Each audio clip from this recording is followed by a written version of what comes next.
They say the best surprises come when you least expect them. I'd been planning the perfect surprise for months. Something that would change everything between my wife and me, prove that I'd been listening to her every complaint, every hint about the life she wanted.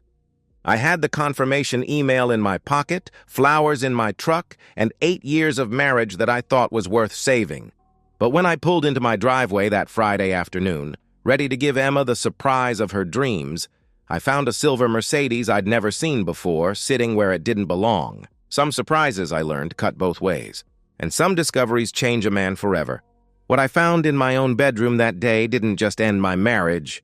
It taught me that sometimes the only way to rebuild your life is to completely destroy someone else's first. My name is Ryan Carter, and I'm 35 years old. I build things, houses, communities, dreams. As a construction supervisor, I manage major housing developments across the county. When contractors need someone reliable to run their sites, they call me. I'm the guy who shows up at dawn, stays until the work is done, and makes sure every nail is hammered straight. I've been married to Emma for 8 years.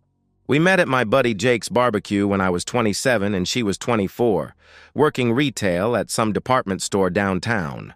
She had this laugh, God, that laugh, that made me feel like I was the funniest man who ever lived.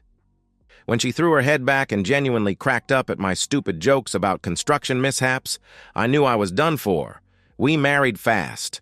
Maybe too fast, but it felt right at the time. We moved into a modest 3-bedroom ranch house in the suburbs. Nothing fancy, but it was ours. We talked about kids someday, the way married couples do, but somehow never quite pulled the trigger. There was always something. More stable finances, a bigger house, the right timing that never seemed to arrive. 3 years ago, Emma quit her retail job. She said she wanted to focus on our marriage, make our house a real home. I supported the decision without hesitation. My income as a supervisor was enough to carry us, and I liked the idea of her being happy instead of stressed by some middle manager who didn't appreciate what she brought to the table. But lately, happy seems like a word from a foreign language. For the past 2 months, Emma's been relentless about taking a vacation.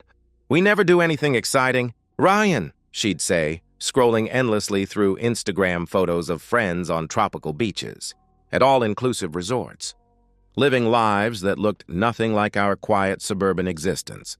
My response was always the same. Money's tight, babe. Overtime's mandatory through the summer. Soon, though, she'd roll her eyes and mutter something about me loving concrete more than her, then go back to her phone. Always that damn phone. What Emma didn't know, what I was extremely careful to hide, was that I'd been squirreling away money for months. Every overtime check, every quarterly bonus, every extra dollar I could scrape together went into a separate savings account she didn't know existed. I was planning something big, a 10-day Caribbean cruise, one of those luxury packages she'd shown me a dozen times with that longing look in her green eyes.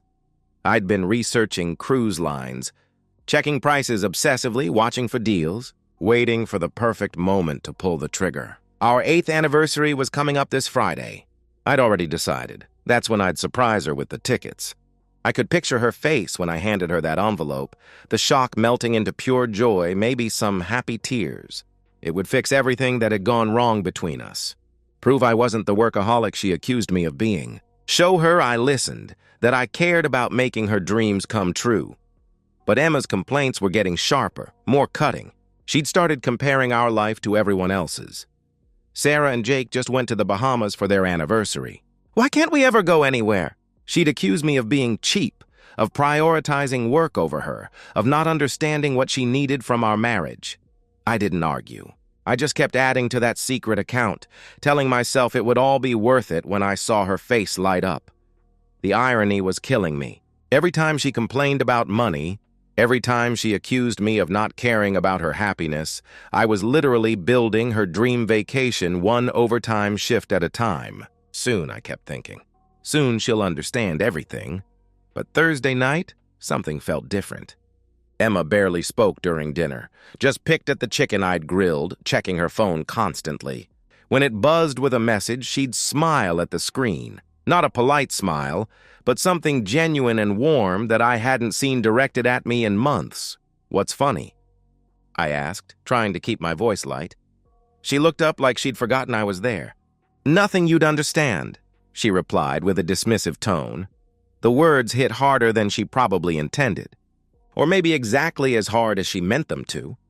I went to bed that night with excitement and dread warring in my chest. Tomorrow everything would change.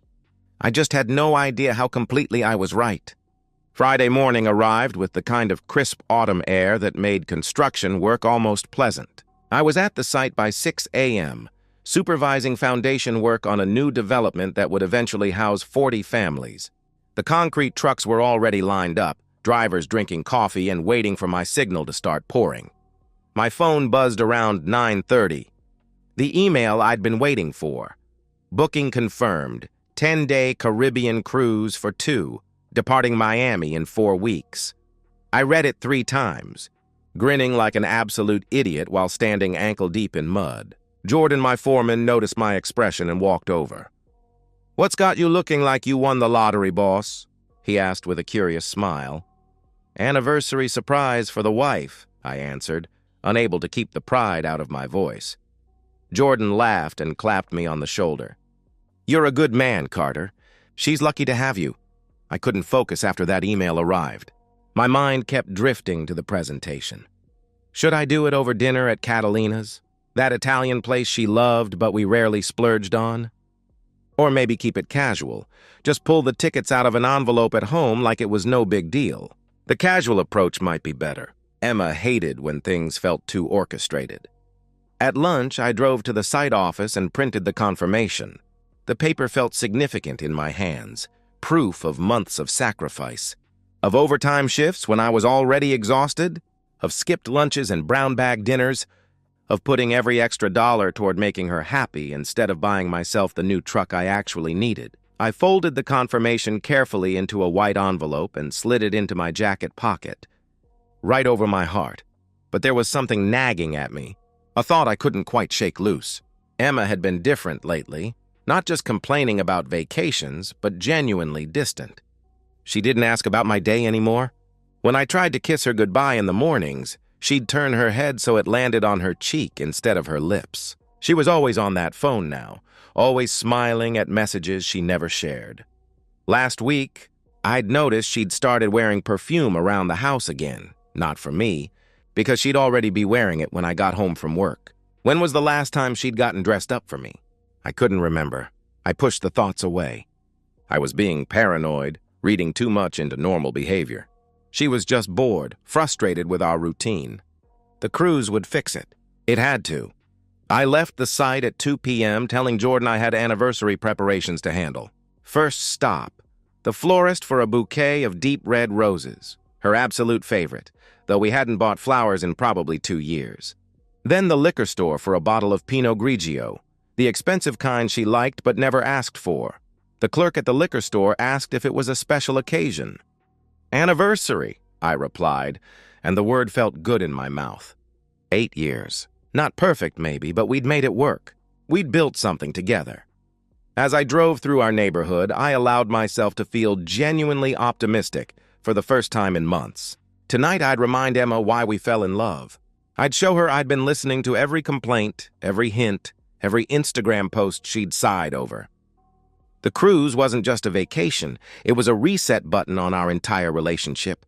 I turned onto our street, already imagining her face when she opened that envelope. And then my stomach dropped into my boots. There was a car in my driveway, a silver Mercedes C-Class, engine still warm from recent arrival, that I'd never seen before in my life. I parked 2 houses down, engine off, staring at that Mercedes like it might disappear if I concentrated hard enough.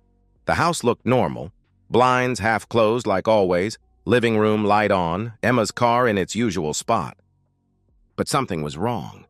I could feel it in my chest, a tightening that had nothing to do with anniversary anticipation anymore. The flowers sat wilting on my passenger seat. The cruise confirmation felt like a joke in my pocket, and that Mercedes sat in my driveway like an accusation I wasn't ready to understand. I sat in my truck for a full minute, staring at that Mercedes and trying to construct innocent explanations. Maybe it was a friend's car. Emma had mentioned someone from her yoga class buying a new vehicle. Maybe there was some kind of emergency and she'd called someone for help. Maybe the neighbor's kid was visiting and parked in the wrong driveway, but the engine was warm. I could see heat waves rising from the hood. Whoever owned that car had arrived recently, maybe in the last hour, and Emma hadn't mentioned anyone coming over. She never mentioned anyone coming over anymore. I grabbed the flowers and wine, stepped out quietly, and walked toward my front door. My construction boots felt too loud on the concrete walkway. The front door was unlocked. It always was during the day in our neighborhood. I stepped inside and immediately knew something was catastrophically wrong. The house was silent, but wrong. Emma's sundress, the yellow one with tiny flowers that I'd complimented just this morning, was draped over the arm of the couch. Not folded, not hung up properly, just tossed there like an afterthought. Near the stairs, a man's dress shirt lay crumpled on the hardwood floor. Expensive looking. Not mine. Shoes kicked aside carelessly. One men's loafer near the coffee table, another by the entryway. A woman's sandal under the end table. The bouquet felt ridiculous in my hand now, the wine bottle heavy and pointless. I set them both on the kitchen counter with hands that weren't quite steady. Moving on autopilot while my brain tried to process what I was seeing, I walked to the base of the staircase and listened. At first, nothing. Then sounds. Soft at first, then unmistakable. Moaning. Rhythmic movement.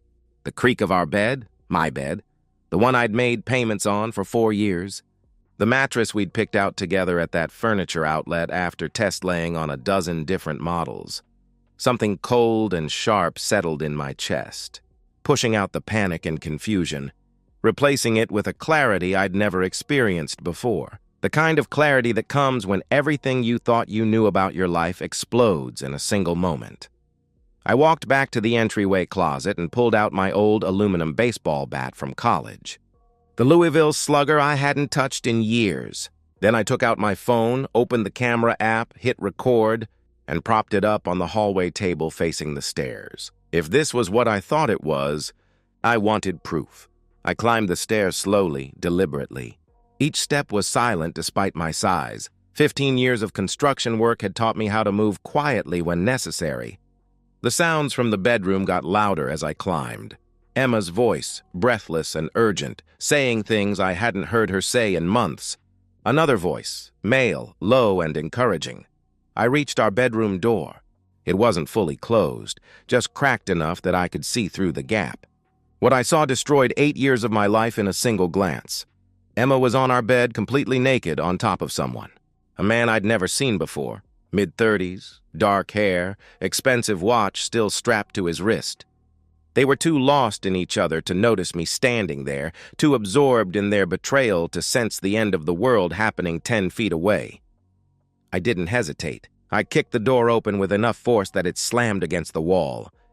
The room froze like a photograph. Emma screamed and scrambled to cover herself with our sheet, the sheet I'd washed last weekend. The man tried to grab something, anything, his face going white with terror. For a moment, nobody moved. Nobody breathed. Then I spoke, my voice flat and cold as winter concrete. "Congratulations. You finally got your vacation," the man started stammering. "Listen, man, I didn't know she was married. I swear to God, I cut him off by swinging the bat into his ribs. The crack echoed through the room like a gunshot. Once. Twice. The man crumpled to the floor, wheezing and gasping, trying to crawl away from me. "Ryan, stop!" Emma screamed my name, begging. "Please, let me explain." But I couldn't hear her anymore. Everything had gone quiet except for the sound of the bat and the man's labored breathing. I grabbed them both by their arms, Emma fighting and clawing at me. The man too injured to resist, and dragged them toward the stairs. "Ryan, please!" she pleaded, crying now. "It's not what you think!" I was beyond words. I hauled them down the staircase, their naked bodies sliding and bumping on the carpet, and threw open the front door. Daylight flooded in. It was 3 o'clock in the afternoon. Neighbors might be home from work early. Kids might be playing outside. I didn't care. I shoved both of them out onto the driveway, completely naked, exposed to the suburban afternoon sun. The man stumbled toward his Mercedes, clutching his ribs. I followed and smashed the passenger window with one clean swing.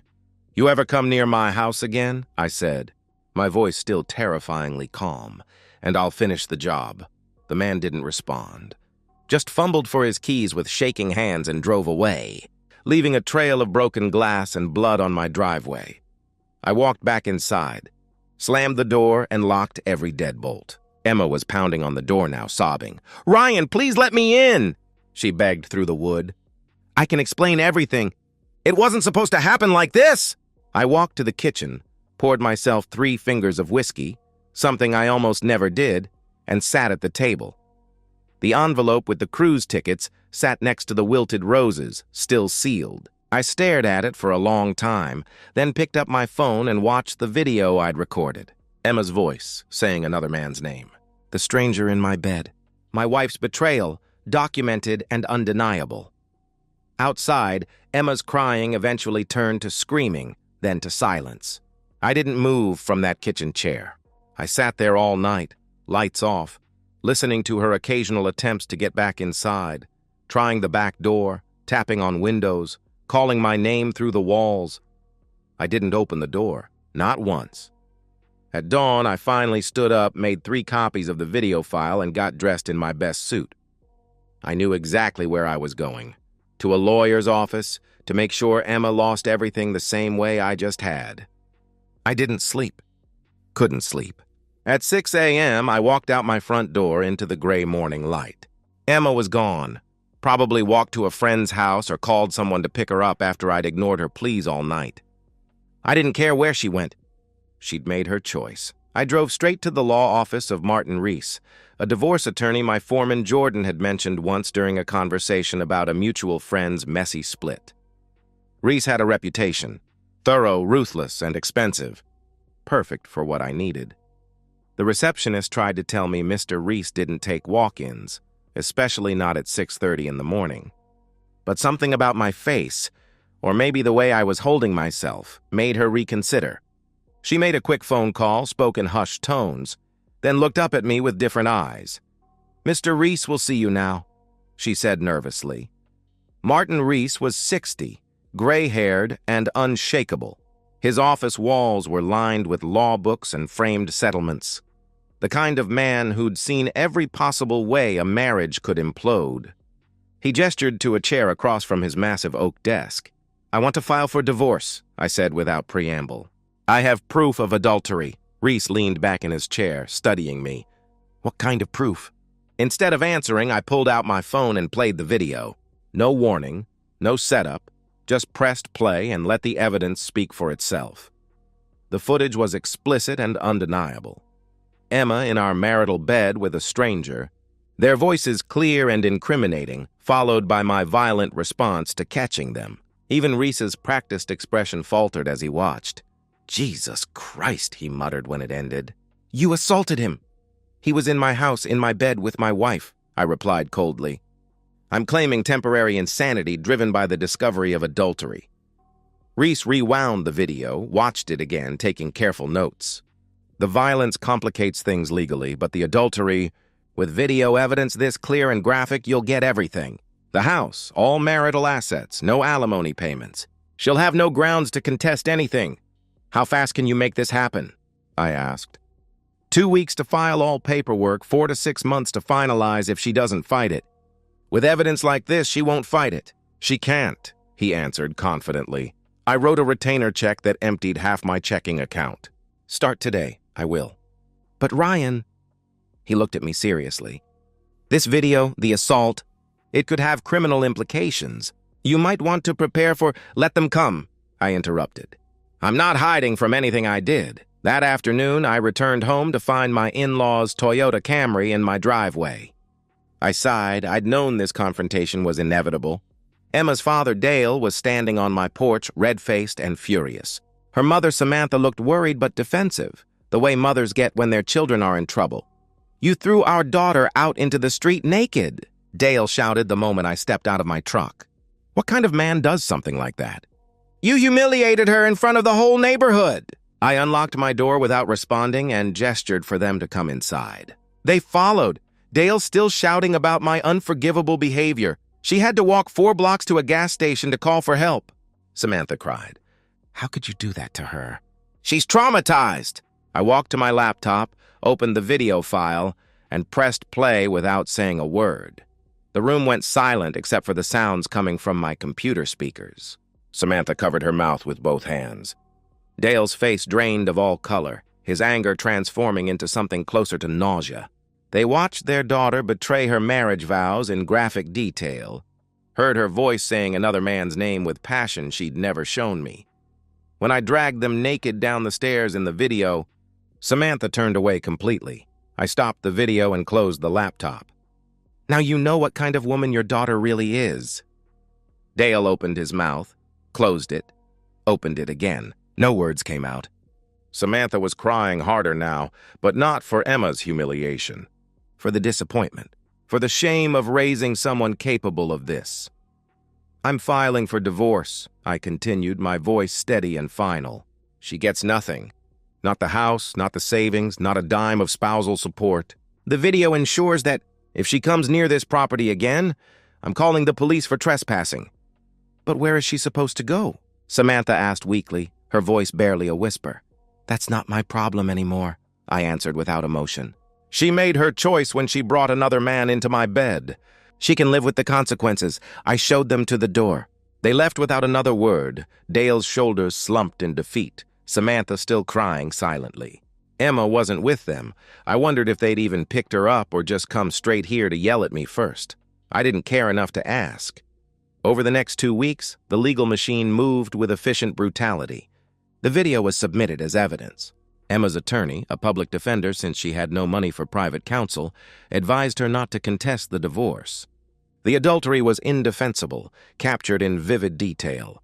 My assault on her lover, while legally questionable, was mitigated by the emotional distress defense and the fact that I'd caught them in my own home. The man Emma had been sleeping with, identified as Caleb Jennings, a car dealership manager from across town, never filed a police report. His own wife had discovered the affair through suspicious texts and was filing for divorce. He was too busy dealing with his own destruction to worry about pressing charges against me. Caleb ended up hospitalized with 2 broken ribs and a fractured hand from my bat. His marriage imploded completely, his wife taking primary custody of their 2 young children. He'd destroyed his family for a meaningless affair with my wife, and now he'd pay alimony and child support to support a life he'd blown up for nothing. Emma tried calling me once during those 2 weeks. I blocked her number immediately. She tried emailing. I set up a filter to send anything from her straight to trash. She showed up at the house one evening. I called the police for trespassing before she could even get out of her friend's car. She learned quickly. There would be no negotiation, no reconciliation, no second chances. I'd drawn a line and she'd crossed it. Now she'd live on the other side forever. The divorce was finalized 4 months later. I kept everything, the house, the savings, the truck, even the cruise tickets I'd never used. Emma walked away with the clothes she'd managed to grab and whatever money she could scrape together from odd jobs. On the day the papers were signed, I received a text from an unknown number. Please, can we talk? I made a mistake. I know I hurt you, but I'm hurting too. Can't we try to move past this? I read it twice, then deleted it and blocked the number. Some mistakes don't deserve forgiveness. Some choices can't be undone. Emma had made her bed. Literally, now she could lie in it. Alone. 2 months after the divorce was finalized, my life had settled into a new rhythm. I still worked construction, still ran my cruise, still showed up before dawn and stayed until the job was done. But something fundamental had changed in how people looked at me. Word had gotten around. Not through me, but through Emma's family, through neighbors who'd witnessed her naked ejection from our home, through the social media posts that Emma's former friends had made once they learned the whole truth. Small towns don't keep secrets well, especially ones this dramatic. People at work looked at me differently now. There was respect there, but also a kind of wariness. I was the man who'd caught his wife cheating and responded with absolute zero mercy and considerable violence. Some of the guys clapped me on the back. You did what needed doing. Boss, one of them said approvingly. She got what she deserved, another added with a nod. Others kept their distance, uncomfortable with the brutality of how I'd handled it. I didn't care either way. I wasn't looking for approval or validation. I'd done what felt right in the moment, and I'd accept whatever consequences came with it. I sold the cruise tickets, Managed to get most of my money back since I'd bought the travel insurance. I used the refund to cover the final legal fees. The irony wasn't lost on me. The vacation I'd planned to save my marriage had ended up funding its destruction instead. The house felt different now. Empty, but not in a bad way. More like a space that had been cleared of poison. I'd thought about selling it, starting completely fresh somewhere else, but there was a stubbornness in me that refused. Emma had wanted to drive me out of my own home through betrayal and humiliation. I wouldn't give her that satisfaction by leaving voluntarily. Emma's situation, from what I heard through the neighborhood gossip network, was catastrophic. Her parents had refused to take her back permanently. Her father had apparently told her exactly what he thought of her behavior. "You disgraced yourself and our family," he'd reportedly said to her. "You destroyed a good marriage because you were bored. You made your bed, literally, now lie in it." She was staying with various friends temporarily, bouncing from couch to couch when people would have her. She'd gotten a job at a department store folding clothes for minimum wage, a significant step down from the comfortable life she'd thrown away. The car she'd been driving, the sedan I'd paid off 2 years earlier, had been in my name, so she'd lost that in the divorce settlement. She was taking the bus now, or walking, or relying on the charity of friends who were quickly growing tired of her drama. Her social circle had evaporated almost overnight. The friends who used to post photos of their brunches and shopping trips and girls' nights suddenly stopped tagging her in anything. Small-town gossip moves at the speed of light, and everyone knew the story. Emma Carter had cheated on her husband in their marital bed, and he'd thrown her out naked as punishment. Some people thought I'd gone too far. Most thought Emma had gotten exactly what she deserved. I heard these updates through Jordan, whose wife was connected to the neighborhood information network in ways that defied explanation. Jordan never asked if I wanted to know about Emma's downfall, but he told me anyway, probably thinking I needed to hear that she was suffering. "Heard Emma's having a rough time," he mentioned one day during lunch. "Living with different friends, working retail again." "Good," I replied simply, taking a bite of my sandwich. Maybe I did want to know. Maybe there was some satisfaction in learning that choices have consequences, even for people who think they're entitled to everything. 3 months after the divorce was final, Emma managed to get a message to me through a number I hadn't blocked yet. No apology, just raw desperation. "Please, can we talk? I made a mistake. I know I hurt you, but I'm hurting too. Can't we try to move past this? I miss what we had." I read it several times, thinking about how to respond. About telling her exactly what I thought of her attempt to frame this as mutual suffering, as if her pain from facing consequences was equivalent to my pain from being betrayed, as if her missing what we had could somehow undo the fact that she'd destroyed it. Instead, I deleted the message and blocked the number. There was nothing to say. She hadn't made a mistake. She'd made a choice. Probably dozens of choices over weeks or months of planning and executing an affair. Every time she'd texted that man, every time she'd invited him into our home, every time she'd lied to my face while scheduling her next betrayal. Those weren't mistakes. They were decisions. I focused on work instead. I took every overtime shift offered, threw myself into the job with renewed intensity. My site foreman noticed my dedication and recommended me for a promotion. Head foreman on a major new development, significant pay increase, more responsibility, 40-person crew. I interviewed and got the position easily. Life moved forward, whether I felt ready for it or not. The world didn't stop because my marriage had imploded. Projects needed completing, houses needed building, deadlines needed meeting. I walked past the closet where the baseball bat still sat, untouched since that awful day. I didn't feel regret when I saw it. I didn't feel guilt or shame or any desire to apologize for what I'd done. I felt closure. Some weapons are only needed once, but their presence serves as a permanent reminder of boundaries that won't be crossed again. The promotion came with a company truck and a substantial raise. I was making more money now than Emma and I had ever made together. I could afford the kind of vacations she'd always wanted, the kind of lifestyle she'd envied in other people. The difference was I had no desire to share it with someone who didn't deserve it. 6 months post-divorce, I was finally ready to admit something to myself. I was happier alone than I'd been married to someone who didn't respect me. The house was peaceful. My bank account was growing. My work was appreciated and well compensated. I could make decisions without consulting someone who would just criticize them anyway. For the first time in years, I was building something for myself. And this time, no one could destroy it but me. 6 months after the divorce, I was unrecognizable from the man who'd come home with flowers and cruise tickets that Friday afternoon. I'd been promoted to head site foreman, managing a team of 40 across multiple residential developments throughout the county. My income had increased by nearly 50%. I was respected, valued, rising through the company faster than anyone had expected. The house, our house, now just my house, had been completely renovated.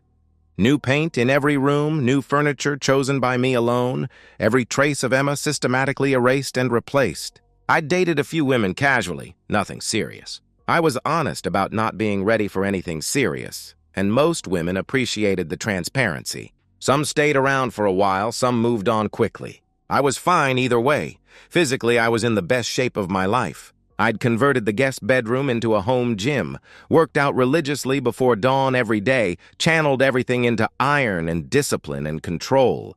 The guys at work joked about my transformation. "You training for some kind of competition, boss?" One of them asked, laughing. "Just staying in shape," I replied with a shrug. I wasn't training for anything except the satisfaction of having complete dominion over my own life. Emma's life, meanwhile, had stagnated into permanent diminishment.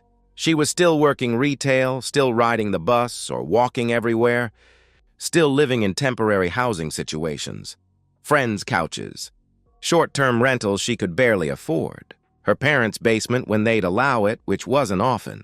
She'd tried twice to move to different towns, start fresh somewhere else, but she couldn't afford it on her minimum wage salary, and she had no references for better employment. Her reputation followed her everywhere she went.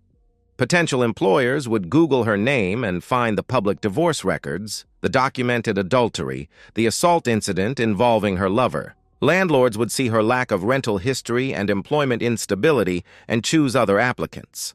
Dating was essentially impossible. Men either knew the story and avoided her entirely, or discovered it eventually and disappeared. She was 32 years old and living a life that felt like permanent punishment for a few months of selfish pleasure. Caleb Jennings, the car dealership manager she'd destroyed her marriage for, had fared equally poorly. His wife had divorced him, taken primary custody of their 2 children, and secured substantial alimony and child support payments. His ribs had healed badly from my bat. He walked with a slight permanent limp now. He'd been demoted at the dealership after his affair became public knowledge and workplace gossip. He and Emma hadn't spoken since that day. They were just collateral damage in each other's stories now. 2 people who'd briefly intersected to destroy multiple lives. Through Jordan's wife, I occasionally heard updates about Emma's continued struggles. She'd asked about me once, apparently, if I was seeing anyone, if I seemed happy, if I ever mentioned her.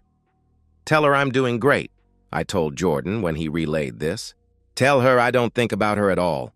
People still ask sometimes if I regretted how harshly I'd handled the situation. If throwing her out naked had been excessive, if the violence was unnecessary, if I should have tried to work things out like a mature adult, my answer never changed. She didn't just cheat. She disrespected our entire marriage while I was planning to make her happy. She chose that path. I just made sure she understood the cost of her choices. I didn't feel triumphant about Emma's ongoing suffering. I didn't think about her deliberately or take pleasure in her struggles. Most days, I didn't think about her at all.